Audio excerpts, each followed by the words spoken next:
The Academic Staff Union of Universities has again extended its ongoing industrial action, dashing the hopes of many university students. University students will be forced to stay home even longer, adding more years to their school time. The academic body says the decision was taken after its National Executive Council meeting, which started on Sunday night at the Comrade Festus Iyayi National Secretariat, University of Abuja. A statement signed by Asuu President Professor Emmanuel Osodeke says the decision is to give the government enough time to satisfactorily resolve all outstanding issues. Meanwhile, students of various universities in Edo State have described the 12 weeks extension of the ongoing industrial action by the Academic Staff Union of Universities as unacceptable. The students who made this known are the resumption of their protest again blocked the entrance gate to the Benin airport. Paul Ezenwa reports on this. Are out here again in fulfillment of their resolve to continue to stage protests to demand an immediate resolution of the dispute between teachers in Nigerian universities and the federal government. There was heavy presence of security operatives at the airport, but the students blocked travelers from gaining entrance for several hours. The news of a 12-week extension of the strike by the leadership of the union did not help in calming the nerves of the protesters.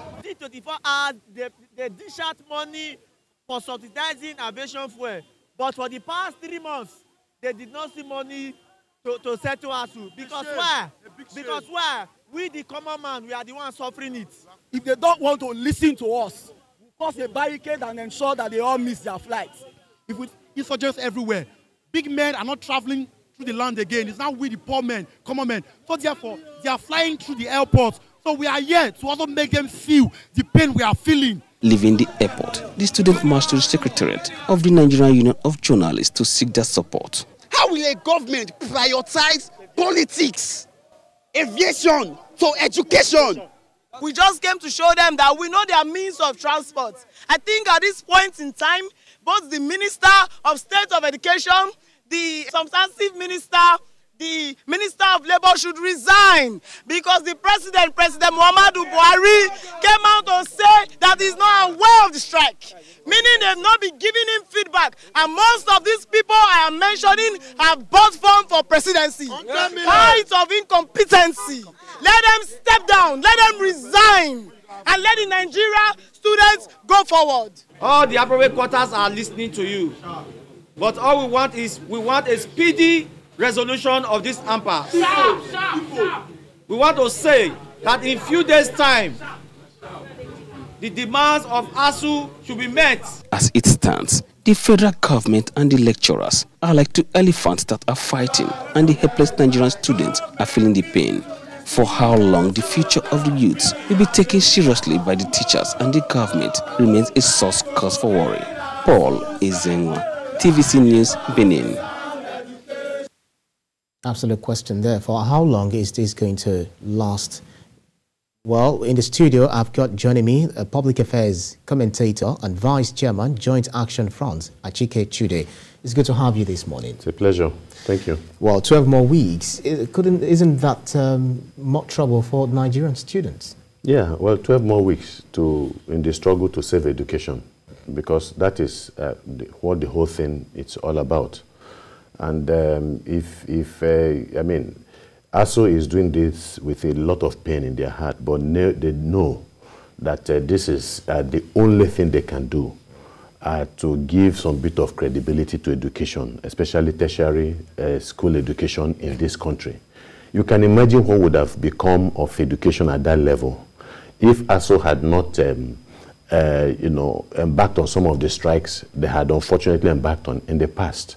I mean, the education system would have been completely, gone by now. So whatever little credibility that you see within the educational system in the country at the tertiary level is as a result of the many years of struggle by Asuu to ensure that there is some level of fairly good education for the average Nigerian student. It is, I mean, a country is built on the capacity of its citizens, and education is absolutely fundamental. It is number one, because education is the base on which you build every other thing. National development, peace, harmony, progress, all of these things are dependent on a citizenry that is highly enlightened and educated. Even at the level of politics, that is what you should be seeing. And of course, you remember when Bill Gates himself came to Nigeria, and I think he was confronted by journalists.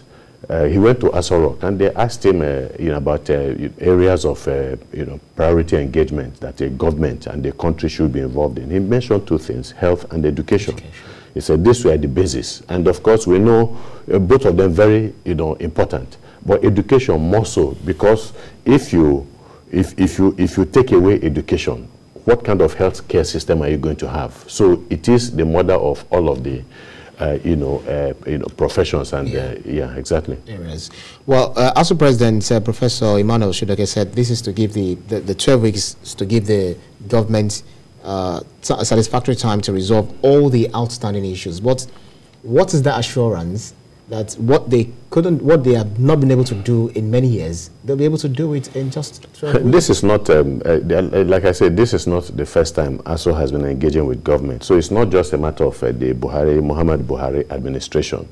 It's just that one has a feeling that they seem not to be, interested in what happens with the universities in the country, perhaps more than other administrations. But if you remember the TED Fund, that has been responsible for the development, that you see in many of these nations' universities, both at the federal level and at the state levels. It is as a result of struggle. ASU has had to shut down the university system for 9 whole months in order to get the university system, to push that development to that level, because you have a government that is reluctant. But you see what is going on. That's why I cannot say, with clarity, for instance, or with I'm not clairvoyant, so I cannot tell you exactly what the government is going to do. But you need to ratchet up the pressure, and that is what is happening. That is, the spate of demonstrations and protests by the students today that we're seeing, we have not seen that, but they obviously are tired. They obviously realize that there must be the political aspect of it, and that is to put the right kind of pressure on the government. And you should know, but at the base of all of these things, of the crisis in the educational sector, are moral issues, ethical imperatives. The reality is that the political elites in this country, the political leadership in this country, are not really interested. And you see, it's a contradiction, because they were elected on the basis of the kind of positive interventions they were going to make in the country at various levels, whether it is healthcare, whether it's infrastructure, whether it is education, and all that. But unfortunately, there's a lack of commitment there to the nation. There's a lack of patriotism, to the country. That is what is happening. Any political leadership that is committed to the country will not allow its education system to be run the way it is being run, with lecturers going on strike reluctantly but inevitably. They will not, because you see, but again, there's a saying that where a man's treasure is, there his heart will be. We know where the treasure of the ASU members are. It's in the country, it's in the universities. What are the treasures I'm talking about? I'm talking about their children. People should not, think that the ASU lecturers are not suffering the fate that other students are suffering. They have children. They do not have the means. They do not have the funding to send their children abroad. You understand? So that's why they are trying to build a system that would work better, because their children are also going to benefit from it. So if other people's children are at home, the children of ASU members are at home. But let me ask you the question: where are the children of the politicians and the policymakers? Where are they? They are abroad. They are in Canada, they are in the United Kingdom, they are in the United States, and all that. And so you realize why the university system is not working. You realize why healthcare is not working. Because if they were forced by whatever circumstance to ensure that their children, as a basis for being in government, that their children have to be educated here, you can be sure that they will do everything possible to ensure that their treasures are protected and that they have the very best of education in Nigeria. So that is the sad reality that we have to go through. But you know, I want to believe that there must be a connection also between what is going to happen in 2023 and what we are seeing with regards to the schools that are being shut down. Parents should remember that the people who are responsible for their children being at home are going to be taking part in an election in 2023. They should remember when they are talking to people about who to cast their votes for and who not to cast their votes for. They should remember that because it is critical. Right. So it looks like, based on what you said, looks like a double jeopardy for especially those who are lecturers in these schools and still have children in some of these Nigerian institutions, you know, father on strike and also the sons too and their daughters too on strike. But let's look at some of the demands, the grounds by the union to the government. The question now to be asked is, why has the government failed to satisfactorily implement the memorandum of action it signed with the union in 2020, precisely December, on renegotiation of the 2009 federal government Asuu agreement? Well, you see, that is, I mean, that should be a question for the government, really. But again, it beats the imagination. That the government being dissatisfied with the terms of an agreement that it willingly entered into in 2009, says, well, we cannot do anything about this. I think we need these things to be renegotiated on the basis of the present realities. And they set up a team. And Asuu went for those meetings. And at the end of the day, you know, there was these things were renegotiated and the communique was issued. Now the government comes back again and says, well, we set up this negotiating team. They have come up with these decisions and all that, but want to set up another negotiating team to also look at what the previously set up negotiating team, you know, has done and all that. So that gives you an idea, a sense that, look, that they are not negotiating from the position of transparency and honesty. And honesty is not the a position of knowledge. They know. Yeah, they must know, because if they do not know, and they of course mischief. Because if they do not know the importance of education, they will not send their children abroad to get the best of education. So they know. And if they know and yet they are behaving in this manner, then you can only say that they are being mischievous. And why are they being mischievous? It goes back to the heart of what I said. There is no commitment to the nation state. There is no sense of patriotism. Because education is the base on which you're going to build the nation. And so if you keep on attacking that institution in order to destroy it, then people will begin to question who you truly are. Probably they have the intention of, maybe they mean well, those in authorities mean well for the country. They actually want education to be where we all want it to be, that pedestal. But it could be that, it could be as a result of what they say, that there is not enough money to go around. We've got different sectors. We've got the electricity, which is, you know, being faced with issues here and there. We've got security as well. And also, we know how battered the economy has become. So now focusing on education alone might be detrimental to all other aspects. First of all, you are trying to impute that perhaps they mean well. Let's even, but you know, they say at least according to what they say. Yeah, but they say, won't talk to any of them in authority and say we don't mean well for our country. Yeah, but because they mean well, that's the reason they are there. But you know, they say the sweetness of the pudding is in the testing. You know, so it is about what they do and the outcomes of what they do. And they have seen over time that the outcomes of what they do has been a disaster. And so there's also the issue of misgovernance. There's no doubt. I mean, misgovernance has been the bane of Nigeria today, where we are, in spite of all the resources we have, both human and, you know, natural resources and the rest. And yet here we are, the poverty capital of the world and all that. You know, so but it is beyond that.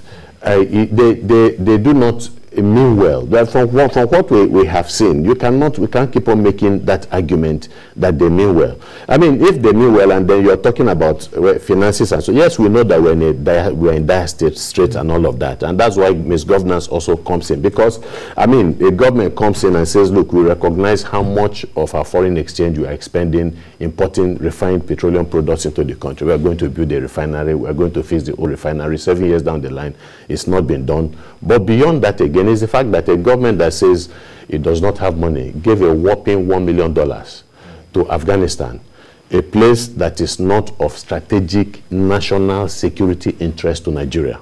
It's a country that is beyond our traditional hemisphere in terms of seeking geopolitical influence and all that. And then we don't want to go into some of these issues. It's like we are going to become petty. I remember the over $1 billion, was it $1 billion or so for the extension of the train line to Maradi. If you remember, that was during the height of one of the strikes by Asuu. You couldn't give Asuu that kind of money, but you could commit money to a commercially unviable project to another country that we really have nothing to do with.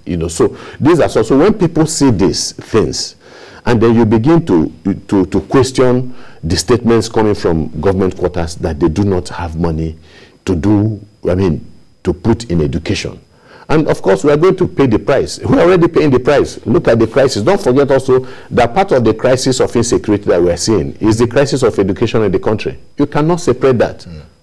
Well, one of the issues on the table is the deployment of University Transparency and Accountability Solution, that's UTAS. So, as you said, the federal government is not comfortable with UTAS.